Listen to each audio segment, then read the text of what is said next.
Friends, எல்லாரும் எப்படி இருக்கீங்க?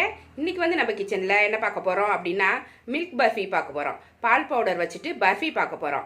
நம்ம பேக்கரியிலலாம் பார்ப்போம் பார்த்தீங்களா, அந்த ஷோகேஸ்குள்ளே வச்சுருப்பாங்க. நிறைய கலர் கலராக பர்ஃபி வச்சுருப்பாங்க. டபுள் கலரில் வச்சுருப்பாங்க, இல்லைன்னா சிங்கிள் கலர்லேயே வச்சுருப்பாங்க. பார்க்குறதுக்கே ரொம்ப நல்லாயிருக்கும். அந்த பர்ஃபியை தான் நான் வீட்டில் ட்ரை பண்ணியிருக்கேன். ரொம்ப நல்லா வந்திருக்கு. அதை தான் உங்களோட ஷேர் பண்ணிக்க வந்திருக்கேன். வாங்க அது எப்படி செய்யலான்னு பார்க்கலாம். அதுக்கு முன்னாடி நம்ம சேனலை சப்ஸ்கிரைப் பண்ணி வச்சுக்கோங்க. கூடவே இருக்கிற பெல் ஐக்கானே ப்ரெஸ் பண்ணி வச்சுக்கோங்க. Thank you friends. இன்றைக்கி மில்க் ஸ்வீட் பண்ண போகிறோம். மில்க் ஸ்வீட் பண்ணுறதுக்கு தேவையான பொருள்லாம் இப்போ பார்த்துடலாம். 1 கப்பு பால் பவுடர். இது வந்து அமுல் பால் பவுடர் எடுத்திருக்கேன். உங்களுக்கு பிடிச்ச பிராண்டை பார்த்து எடுத்துக்கோங்க. 1/4 கப்பு சுகர் எடுத்து வச்சுருக்கேன். ஜீனியை வந்து நல்லா மிக்சியில் பொடி பண்ணி எடுத்து வச்சுருக்கேன். 1/4 கப்பு போதும், ஏன்னா மில்க் பவுடரில் கொஞ்சம் தித்திப்பு இருக்கும், ஸ்வீட் இருக்கும். இது 100 கிராம் நெய் எடுத்து வச்சுருக்கேன். அது மாதிரி 100 மில்லி பால் எடுத்து வச்சுருக்கேன். இது அலங்காரம் பண்ணுறதுக்காக மேலே பிஸ்தாவும் டூட்டி ஃப்ரூட்டி எடுத்து வச்சுருக்கேன். இது வந்து பைனாப்பிள் எசன்ஸ் எடுத்து வச்சுருக்கேன். உங்களுக்கு பிடிச்ச எசன்ஸை நீங்கள் எடுத்துக்கலாம். இதுதான் தேவையான பொருள். ஒரு நான்ஸ்டிக் வானல் எடுத்துக்கோங்க. அதுதான் உங்களுக்கு ஒட்டாமல் வரும். நல்லா சூடாயிருச்சு வானல். அதில் நெய்யை ஃபஸ்ட்டு போட்டுக்கலாம். 100 கிராம் நெய் எடுத்திருக்கேன். இதை அப்படியே போட்டுடுறேன்.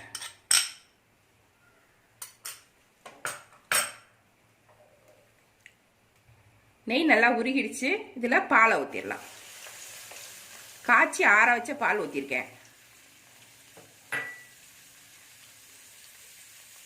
இப்போ மில்க் பவுடரையும் இதில் போட்டுடலாம். பால் பவுடரில் இதில் அப்படியே ஃபுல்லாகவே சேர்த்து விட்டுருங்க. சர்க்கரையை பொடி பண்ணி வச்சுருந்தோம், அதையும் இதில் சேர்த்துடலாம். எல்லாமே சேர்த்து நல்லா கிளறி விட்டுக்கணும்.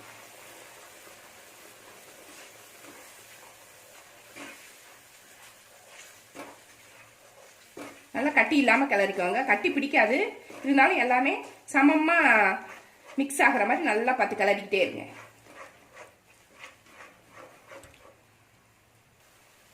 நல்லா சுருளை கிளறணும். இந்த சமயத்தில் கொஞ்சமாக ஒரு 1/4 மூடி பைனாப்பிள் எசன்ஸ் ஊற்றிக்கிறேன். உங்களுக்கு ரோஸ் எசன்ஸ் ஊற்றலாம், ஏலக்காய் பொடி வேணாலும் போட்டுக்கலாம். பைனாப்பிள் வாசனை நல்லாயிருக்கும் கேக் சாப்பிடும்போது. அதனால் நான் இது வந்து 1/2 மூடி ஊற்றிக்கிறேன். நான்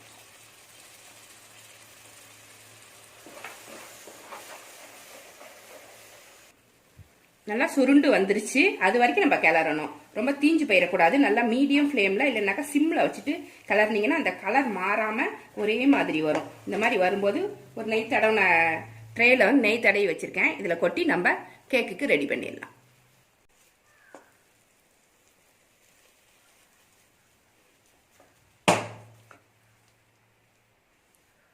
இதை அப்படியே சமப்படுத்தி விட்டுருங்க. அழகாக கேக் மாதிரி இதை ஓரமாக தள்ளிட்டு அழகாக கேக் ரெடி பண்ணிடலாம். இந்த ஸ்பூன் ஒன்று வச்சுக்கிட்டிங்கன்னா அப்படி தள்ளுறதுக்கு வசதியாக இருக்கும். இதாலேயே அப்படியே தேய்ச்சி விட்டுருங்க.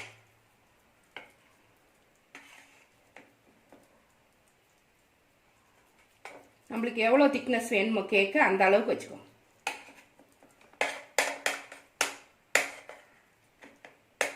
நெய் கொஞ்சம் லேசாக மேலே தடவிட்டிங்கன்னா உங்களுக்கு இந்த மாதிரி தடவுறதுக்கு ஈஸியாக இருக்கும், ஒட்டாமல் வரும். இது மாதிரி ஒரே மாதிரி லெவல் பண்ணி வச்சுக்கோங்க. அது மேலே கொஞ்சமாக பிஸ்தா தூவிக்கிறேன். நான் முந்திரி கூட பொடி பண்ணி தூவிக்கலாம்.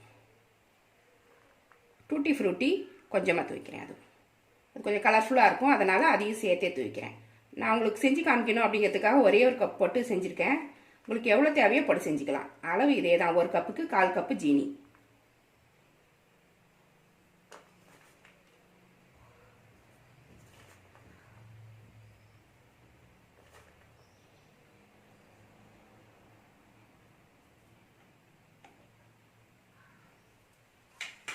இதை லைட்டாக அழுத்தி விட்டு உதிராமல் இருக்கும். லைட்டாக அழுத்தி விட்டுட்டிங்கன்னா இந்த கேக்கில் போய் ஒட்டிக்கும்.